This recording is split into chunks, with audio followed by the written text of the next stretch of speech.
A consciência é a natureza subjetiva da luz. Despertar para a natureza da realidade é perceber a própria luminosidade da mente. No remoto Monte Tibete, um venerável monge chamado Tenzin dedicou toda a sua vida à prática budista de meditação chamada Dzogchen. À medida que envelhecia e avançava em sua prática espiritual, a aura de Tenzin tornava-se cada vez mais luminosa, e rumores se espalharam pelo mosteiro sobre sua realização espiritual avançada. Uma manhã, enquanto os monges se reuniam para suas orações diárias, Tenzin anunciou sua intenção de entrar em meditação profunda com a aspiração de alcançar o corpo arco-íris. O corpo arco-íris é um fenômeno raro e místico, dizem ocorrer no auge da prática espiritual intensa. Por dias, Tenzin permaneceu em profunda meditação. Incrivelmente, todos assistiram enquanto sua forma corporal começava a se transformar gradualmente em luz radiante. No 7º dia, ele se dissolveu em um espectro de cores, deixando para trás apenas seus cabelos e unhas. Testemunhas falaram de um indescritível senso de paz e reverência. Esta história de um monge budista tibetano realizando o corpo do arco-íris é típica do fenômeno para muitos, especialmente na tradição budista tibetana. A conquista do corpo do arco-íris é muito real. De fato, relata-se que muitos milhares testemunharam o fenômeno em primeira mão. Mas o que exatamente é o corpo do arco-íris e qualquer um pode alcançá-lo?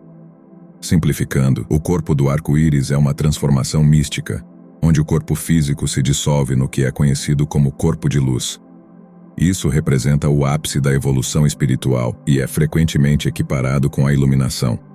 Aqueles que alcançaram o corpo do arco-íris acredita-se que não apenas transcenderam o ciclo usual de morte e reencarnação, mas que renasceram em uma dimensão superior de existência. Para muitos, esse fenômeno pode ser inacreditável, misterioso ou até mesmo desconhecido.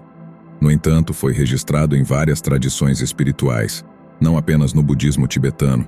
Na verdade, há alguns estudiosos cristãos, como Francis V Tiso, que argumentam que a ascensão de Cristo pode ter sido um caso de alcançar o corpo do arco-íris. Neste vídeo, vamos primeiro analisar o fenômeno do corpo do arco-íris conforme entendido no budismo tibetano e sua primeira aparição na religião, que antecede o budismo tibetano, o Bon. Isso ocorre porque é dentro da religião Bon, e mais tarde no budismo tibetano, que a conquista do corpo do arco-íris é especialmente reverenciada como o epítome da realização espiritual. Nessas tradições, a conquista do corpo do arco-íris é um testemunho profundo da maestria do adepto sobre a natureza ilusória do mundo material. No entanto, não é apenas dentro da tradição espiritual budista tibetana que o evento do corpo do arco-íris foi relatado. Portanto, também examinaremos outras tradições espirituais que sugeriram ter experimentado casos extraordinários do corpo do arco-íris. Também examinaremos as práticas que se dizem levar à conquista do corpo do arco-íris. Existem entendimentos comuns do corpo do arco-íris entre as tradições espirituais, mas o mais importante, o corpo do arco-íris é realmente real? O conceito do corpo do arco-íris se originou na antiga tradição tibetana Bon. O Bon era o sistema espiritual indígena do Tibete que antecedeu a chegada do budismo na região. Os seguidores do Bon são conhecidos como Bons. O Bon abrange uma ampla gama de crenças e práticas, incluindo rituais, orações e meditação. Ele incorpora elementos xamânicos, crenças animistas e reverência pela natureza. O Bon tem seu próprio conjunto de escrituras, rituais e deidades. Quando o budismo foi introduzido no Tibete no século VII, ele encontrou a tradição Bon pré-existente. Com o tempo, elementos do Bon foram integrados ao budismo tibetano, também conhecido como budismo Vadana, criando uma mistura sincrética das duas tradições. Uma mistura de tradições que continua até hoje. É com o Bon que a noção do corpo de luz ou corpo do arco-íris tem origem.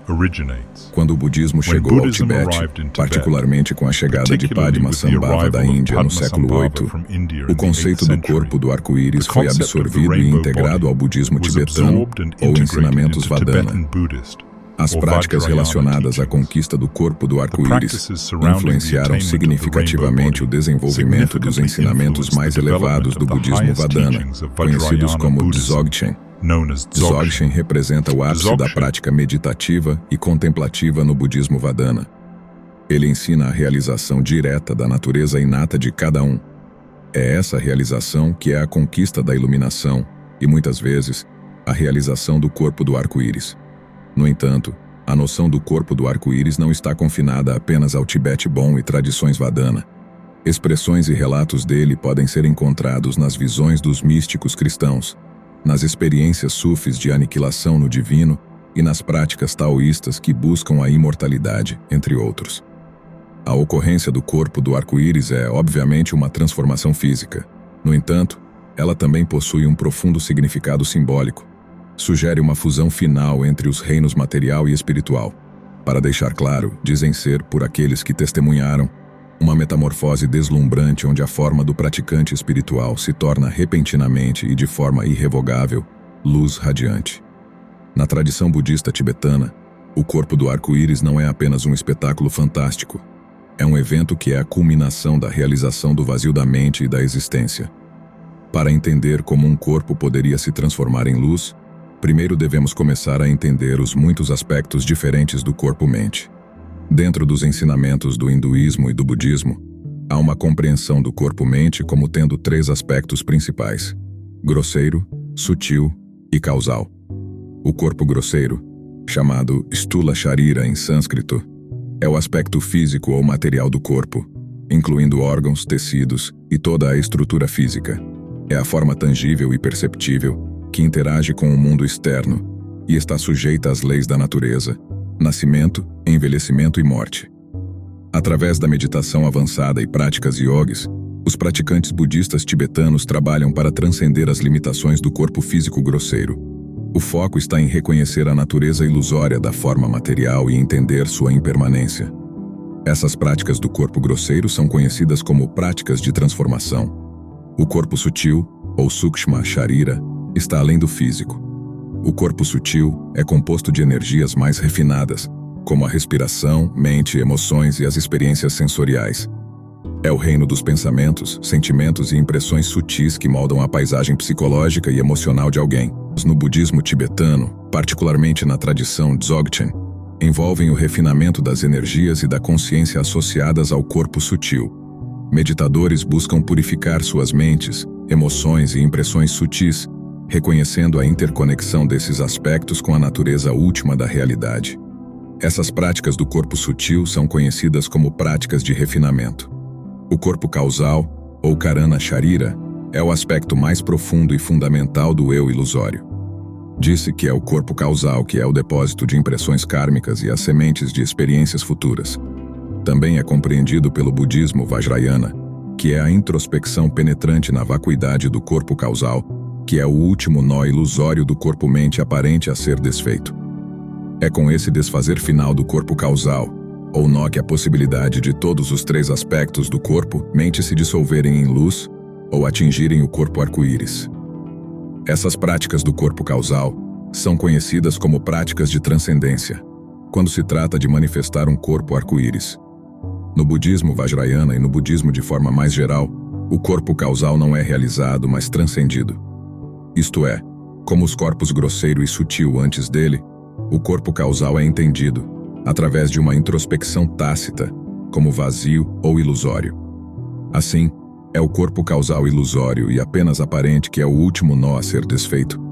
Para que o corpo-mente aparente se dissolva ou retorne ao seu constituinte mais elementar, aquele que é o único constituinte elementar de todo o universo aparente, luz, ou como Albert Einstein colocou, a energia é igual à sua massa multiplicada pela velocidade da luz ao quadrado. Claro, nem todas as escolas de hinduísmo veem o corpo causal como irreduzível. Algumas escolas estão de fato muito próximas da noção budista da vacuidade do corpo causal. O grande sábio indiano Nisargadatta Maharaj ensinou: medite no Eu Sou até que o Eu Sou seja visto como totalmente ilusório. Para Nisargadatta, o Eu Sou, ou o sentido mais anterior de existência, era idêntico ao corpo causal. Gadatta disse que podemos, em última análise, ver a natureza ilusória do Eu Sou, ou corpo causal. Ele ensinou que o Eu Sou é idêntico a ser. Ser é Brahman. Não ser é Parabrahman. Parabrahman é a fonte de Brahman. Como a luz é a fonte da matéria, ou como o corpo arco-íris é a fonte do corpo aparente, grosseiro, sutil ou causal. Independentemente de entendermos a realização do corpo arco-íris como a realização ou transcendência do nó primário que é o corpo causal, certas práticas espirituais fundamentais e avançadas são sugeridas.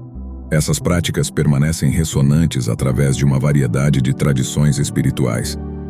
Talvez a mais fundamental dessas práticas seja a meditação ou o cultivo disciplinado da atenção. Praticantes se engajam em profunda contemplação para desvendar a natureza da mente e transcender a ilusão do eu. A conduta ética ou a liberação de energia e atenção para a busca espiritual também é muito importante. Como vimos, essas práticas fundamentais tendem a abordar o corpo em seus níveis grosseiro e sutil. Além dessas, as práticas mais avançadas podem variar de tradição para tradição. No entanto, é com essas práticas mais avançadas que começamos a indagar profundamente na ilusão raiz, o corpo causal. No budismo tibetano, particularmente dentro dos ensinamentos Dzogchen e Mahamudra, praticantes embarcam em uma intensa inspeção da natureza da mente. Essas práticas esotéricas frequentemente trazem para os praticantes uma experiência direta da natureza da realidade, o que pode levar a uma mudança profunda na consciência. Ambas as escolas e práticas de Dzogchen e Mahamudra direcionam praticantes a reconhecer a luminosidade sem limites de sua consciência. Na tradição Bon, rituais e cerimônias desempenham um papel crucial na busca pelo corpo arco-íris. Essas cerimônias, intricadamente tecidas com gestos simbólicos e cânticos sagrados, servem como catalisadores para a transformação espiritual. O praticante Bonpo se engaja em rituais intrincados visando harmonizar os elementos dentro do corpo, grosseiro, sutil e causal. Disse que esses rituais invocam as energias divinas necessárias para a transcendência da encarnação. Todas essas abordagens visam transcender as limitações do mundo material, incluindo a ilusão da encarnação, e realizar a vastidão anterior da consciência vazia. Isso pode ou não incluir o corpo físico se dissolvendo em luz. Independentemente da tradição espiritual, os passos ou caminho para alcançar um corpo arco-íris são muito semelhantes. As etapas preliminares incluem o cultivo da virtude e sabedoria, bem como a maestria de técnicas básicas de meditação. O cultivo da virtude e sabedoria mais frequentemente inclui a prática de compaixão ou atenção altruísta e o refinamento da atenção de forma mais geral. A maestria de técnicas básicas de meditação significa que a proficiência em acalmar a mente, fomentar a tranquilidade. Tranquilidade interna e concentração foi alcançada. É com base nessa fundação que se pode proceder às etapas intermediárias que vão conduzindo à realização de um corpo de arco-íris. Esses estágios incluem um aprofundamento da compreensão da vacuidade e da não-dualidade. Essa compreensão leva a uma revelação dos aspectos ilusórios do eu e do mundo externo. À medida que essa compreensão se torna mais firme, pode-se introduzir técnicas avançadas de meditação na tradição vajrayana. Essas práticas avançadas são frequentemente encontradas nos ensinamentos de Dzogchen e Mahamudra. Esses e ensinamentos similares começam a dissolver as estruturas egóicas por meio do reconhecimento da pura luminosidade da consciência vazia, sempre já anterior. É nas etapas finais, antes da atualização de um corpo de arco-íris, que se tem os primeiros vislumbres da dissolução das limitações físicas. Paradoxalmente, isso não é uma dissolução física, mas uma profunda percepção de que as aparentes limitações do físico sempre foram ilusórias. A chamada prisão ou limitação do corpo-mente é, e sempre foi, ilusória. Começa-se a ver muito claramente que o corpo-mente não existe e, na verdade, nunca existiu. O corpo-mente sempre foi apenas um pensamento. Na realidade, sempre houve apenas luz. Com essa realização, liberta-se de algo que nunca aconteceu, o ciclo de nascimento e morte. O nó final, o corpo causal, é visto como nunca tendo existido, e assim o corpo-mente se libera em sua sempre já constituinte de luz. Isso pode parecer para os outros como a essência do praticante transformando-se em um espectro radiante de cores, uma aparente união com o divino. Na realidade, nada aconteceu, pois a luz apenas aparentemente tornou-se luz. No entanto, para os outros, esse aparente evento pode parecer representar a culminação de uma realização espiritual incompreensível. Um evento fantástico onde o praticante aparente transcende as fronteiras convencionais do corpo e da existência, resultando em um estado de iluminação luminosa. Encarnação sem mente, consciência sem interioridade. Assim torna-se óbvio que todo objeto é apenas luz, a energia da consciência. Mesmo assim, não a mente, apenas a encarnação crua sem interioridade. Primeiro transcende a mente, não o corpo. Somente o corpo está cheio de consciência. Portanto, seja apenas o corpo sentindo a vida. Renda a mente ao amor até que o corpo se dissolva na luz. Ouse apreciar esse êxtase e transcenda o próprio pensamento do nascimento, da experiência e da morte. Liberte-se pelo conhecimento. Transforme-se pela percepção.